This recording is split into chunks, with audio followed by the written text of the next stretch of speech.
이번 이야기는 무서운 이야기, 위층의 어린아이.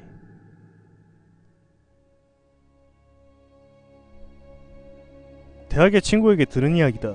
자동차 사고를 당해 타박상을 심하게 입은 A는 일을 하기 힘들 것 같아 회사를 일주일 정도 쉬기로 했다.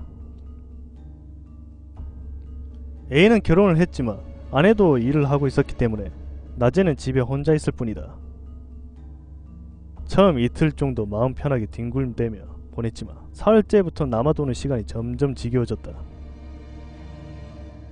어딘가에 놀러 가려고 해도 몸이 불편해서 나갈 수도 없어 집안에 꼼짝없이 있을 수밖에 없었다. 그러다 어느 날 점심을 먹고 느긋하게 텔레비전을 보고 있는데 위층에서 거리는 소리가 나면서 어린아이가 신나게 떠드는 소리가 들렸다.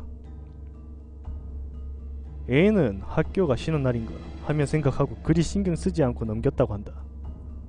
그리고 다음날도 정오쯤에 어린아이의 목소리가 들려왔다. 아무래도 위층에는 어린아이가 2명 있는 것 같다.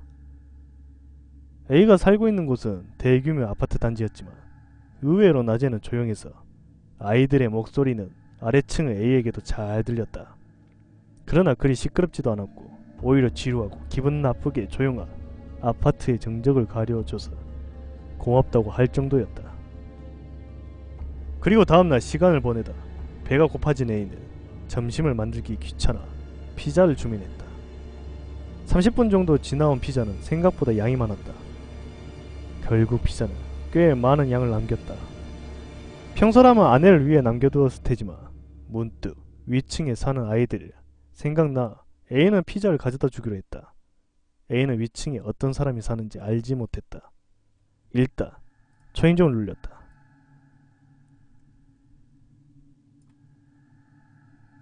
낌새를 차린 것 같지만 응답이 없다. 한 번 더 초인종을 눌렀다. 문에 난 작은 구멍으로 누군지 자신을 쳐다보는 것 같은 느낌이 들었다. 희미하게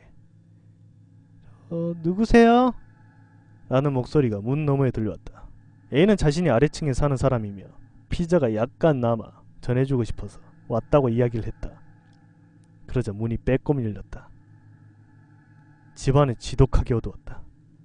5cm 정도의 틈 사이로 여자가 얼굴을 살짝 내밀었다. 여성은 쌀쌀하게 말했다. 감사합니다. 그렇지만 필요하지 않습니다. 어둑어둑해서 얼굴의 표정이 잘 보이지 않는다. A는 자신이 결코 어울리지 않는 곳에 와 있다는 것을 실감했지만 한 번 더 이유를 이야기하고 아이들에게 전해달라고 부탁했다. 문틈 틈새로부터 뜨뜻 미지근한 공기가 흘러온다. 이상한 냄새가 난다. 문득 여자의 얼굴 밑을 보니 2 어린아이의 얼굴이 보인다. 문은 그저 조금 열려있을 뿐 3명의 얼굴이 세로로 한 줄로 서있다. 그럼 받아두겠습니다. 예, 이리 주세요. A는 문틈으로 피자 상자를 넣었다. 바로 옆에서 아이들의 손이 기다렸듯이 상자를 받았다. 3개의 얼굴은 문틈으로 A를 쳐다보고 있었다. 고마워. 희미하게 목소리가 들려왔다. A는 허둥지둥 집으로 돌아왔다. 불쾌했다. 무엇인지 알 수 없는 위화감이 머리 한구석에 떠돌아다닌다. 어린아이의 얼굴이 내리에 박혀있다. 얼굴. 등이 떨려오기 시작했다. 걸음이 빨라진다. 한시라도 빨리 저 집에서 멀어지고 싶었다. 엘리베이터가 오지 않는다. 얼굴이 세로로 쭉 늘어서 있었다. 버튼을 계속해서 눌렀지만 올라오는 기색이 없다. 비상계단으로 간다. 지독하게 머리가 아프고 구역질이 난다. 비상계단에 무거운 문을 밀었을 때 A는 뒤에서 시선을 느꼈다. 뒤돌아보니 10m쯤 떨어진 저쪽 복도 모서리에 3명의 얼굴이 있었다. 문틈으로 보았을 때 그때와 같이 얼굴을 반만 드러내고 텅 빈 눈으로 이쪽을 응시하고 있었다.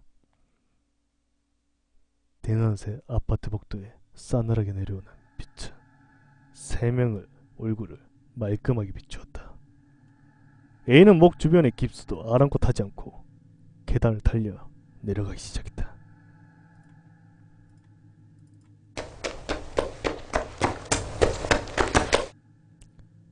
평소에도 건강을 생각해 엘리베이터를 사용하지 않고 4층 높이의 집까지 걸어다니는 A였지만 1층 가까이 내려가는 것은 너무나도 길게 느껴졌다. 세로로 늘어선 얼굴이라니 있을 수 없다. 그리고 몸이 없다.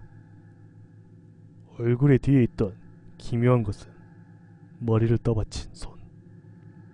그 후 A는 가까운 편의점에 달려가 경찰을 불렀다.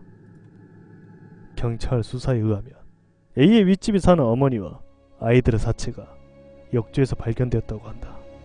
사체에는 목이 없었다. 목이 잘려나간 지는 4일 정도 지났었다고 한다. 그날부로 그 집의 남편이 지명수배되었고 드디어 같은 건물 안에 숨어들었던 그를 찾아냈다. 어머니와 아이들의 목도 그가 가지고 있었다. 남자가 발견된 곳은 그의 집이 아니었다. 경찰이 핏자국을 따라 그가 숨은 곳을 찾아낸 것이다. 경찰에 의하면 그는 A의 집에 있는 벽장 안에 숨을 죽이고 숨어 있었다고 한다.